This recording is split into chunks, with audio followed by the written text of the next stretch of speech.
Can an obscure reference hidden within the book of Acts lend even further credence to the resurrection of Jesus Christ?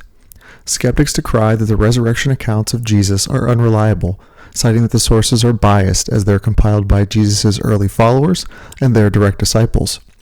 But an easily overlooked passage in Acts demonstrates that it wasn't just Jesus' followers who were convinced of the resurrection, but the very villains of the Gospels.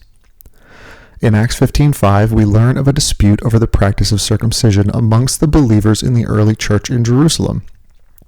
The passage states that some of the believers who belonged to the party of the Pharisees stood up and said, "The Gentiles must be circumcised and required to follow the law of Moses."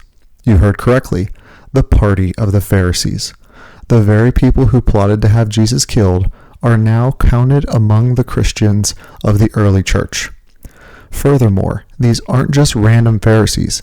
These are Pharisees in Jerusalem, meaning that this wasn't just a sect of Pharisees unconnected to the crucifixion event, but these are the very people that weeks or months earlier successfully plotted to kill Jesus. Lending further validation to their authenticity is the fact that these Pharisees seem to have trouble letting go of old habits. Despite their faith in Jesus, their legalistic mindset remains.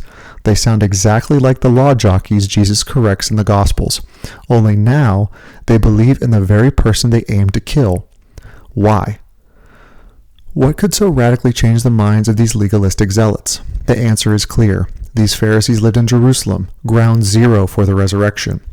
In some capacity, whether investigation, interviewing eyewitnesses, or perhaps even seeing the resurrected Jesus during a group appearance, they were convinced that this man they condemned to death had arisen from the grave as he predicted that he would.